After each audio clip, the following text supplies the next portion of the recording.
Well, hello there, my fellow rushers. How are you doing today? King Rex here. And today we're continuing on with Challenger difficulty. And we're having mission number 3, the Sape Oasis, which is a mission that tries to spike up the difficulty of the game. But in reality, it's not all that bad. So yeah, as you can see, we're using Chronon today because on this level you do need a decent amount of stalling power, unfortunately. Like, you're gonna need some stalling power on this level no matter what. So let's see what we have. Desert Tugs and Desert Tugs. Bruh. Okay, we're gonna move him up in here. And also, for those who don't know, you can just keep clicking on this guy until he does this. And you can get an achievement. And also, take a look at behind this rock. At one point there's gonna be a Froge that comes up. So try to click it when it's there and you're gonna get another achievement. Just for the new players. For the OGs, you probably already know every single achievement in this game. So, without any further ado, let's just bring it on. What are we gonna get? Well, we're gonna need a little bit of artillery, just a wee bit. So we're gonna go for a tier 3 artillery smack dab in this spot. We're gonna go for a couple, probably a couple barracks, because barracks are kind of needed.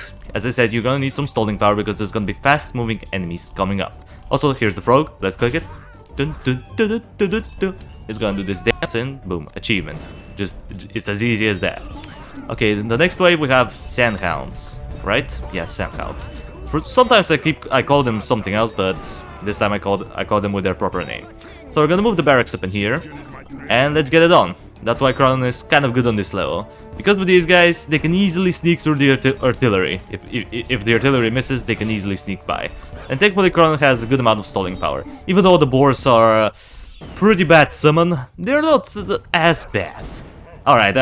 Let's not make it look good. They're kind of bad. 240 HP, 18 seconds respawn rate, and pretty much no real damage output, like 2 to 8 damage. That's like that's like slightly more than the level 1 archer tower, which really speaks for itself.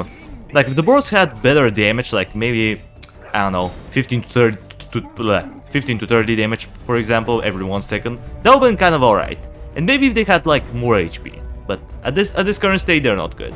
Plus the Stampede, it's not all that great.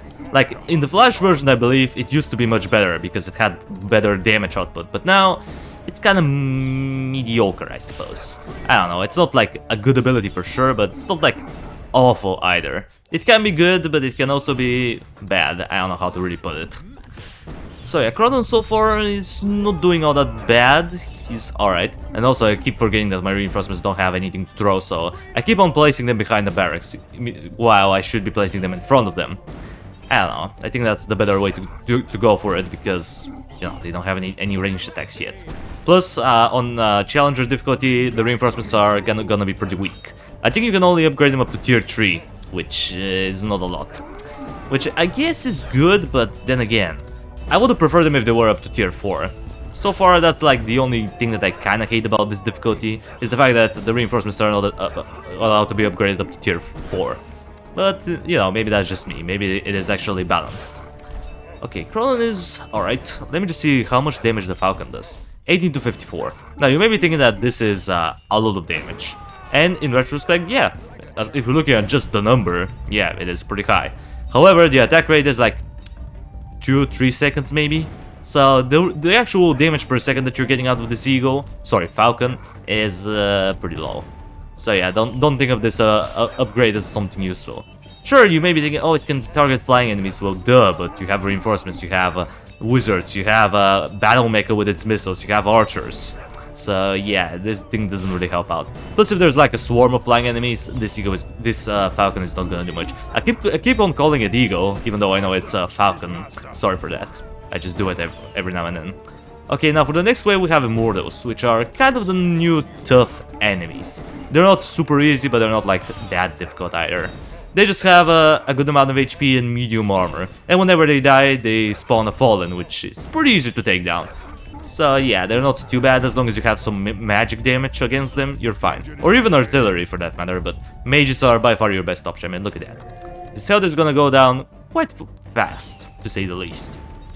Now I'm gonna go for an additional artillery right up in here, because we're gonna have a lot of wolves coming in on the next waves. So the more artillery we have, the higher our chances are for taking them down. and artillery is by far their best counter. If you combine it especially with like 1 or 2 barracks, you're pretty much done with them. Like, you don't have to worry about them at all. Maybe just add in some reinforcements, or if in an emergency, just place down your hero there and you're gonna be Gucci. Mirage could have performed well on this level too, but Cronin is kind of a hero that I barely use, so I want to use him at least one time. Also, that was a terrible Rain of Fire there. I don't know how I did it. I guess I'm just rusty at Kingdom Rush Frontiers, because in the recent days I've been playing a new game, and I don't know how to. I don't want to say its name because everybody's gonna think that I'm cringe, but I don't know. Maybe I'll tell it another time. If you want to hear about the game, then comment down below, and I'm gonna probably address it in the upcoming video. And by upcoming video, I mean the next Iron Marines one, because I'm recording all of my 3 videos in one day. For those of you who don't know, because for the rest of the week, I have nothing but university, and it's kind of hard. So I have to record pretty much only on Saturday and maybe Sunday if I'm unable to record every video in time. But usually I'm able to do it in Saturday, and then on Sunday I can just chill and talk to some people and, you know, have fun. Because yeah, you know, that's what the weekend is meant to be. You're supposed to have fun on this day, but for me, not every time. Okay, this was slightly better Rain of Fire. All right, that's not good. That's great. Okay, Immortal Desert Thugs and Warhounds. Okay, Warhounds, you say. Unfortunately, we cannot upgrade the artillery tower yet, but we're getting there. The main thing about these guys is that they have medium magic resistance, so this mage tower is really not that efficient against them. But it's okay. It's meant to just shred through the Immortals and nothing else. Speaking of Immortals, I'm also gonna do something risky. I'm gonna shift the barrack tower right up in here, so that way we can keep these guys separated. I don't know, I just feel like it's gonna be better, but I could be wrong. I guess we'll find out. Probably the next thing on the list is another mage, because we're gonna be getting quite a good amount of Immortals on the last wave, so I don't want to get overwhelmed by them. Because if you combine them with Wargs, yeah, it's not gonna be all that great. Sorry, Warhounds. I keep calling them as if it's Kingdom Rush 1, but it's not, it's Frontiers. Come on, man, get used to it. Okay, let's try to get a somewhat of a okay Rain of Fire. At least we're gonna take down or damage 2 of them, which, you know, we could have damaged all 3 of them, but I'm too lazy for that. Okay, a bunch of Sandhounds and Dune Raiders. Alright, well, Cronin, I'm gonna send you right up in here. We're gonna place some reinforcements here and start off the next wave. Time for another wizard. Come on, give me some money. A little bit of money. And yeah, by the way, I know that the new update for Kingdom Rush Vengeance has dropped. I mean, by the time this video comes up, the update should be out for Kingdom Rush Vengeance, and I'm planning on making some videos on it. I'm probably gonna make it like the typical stuff, like guide videos through all of the new levels, review on the new hero, review on the new tower, and probably a challenge involving the dragon, which is the new hero, and the tower. And speaking of new stuff, apparently in the original Kingdom Rush there's gonna be a new hero that you can play with, which I never really expected it.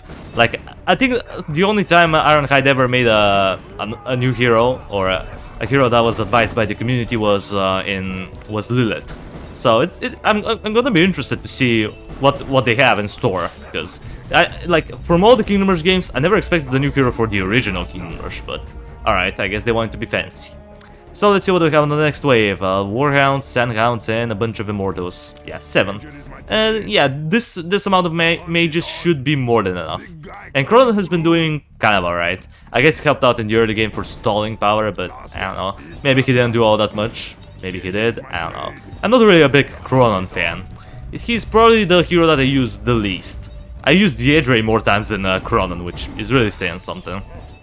And that's not to say that Diedre is bad. Even though a lot of people say that Diedre is very underwhelming and bad, she's actually kind of good if you use her under the right circumstances. She can buff your tower, she can make sure that your choke point is much stronger, she can tank for quite a while.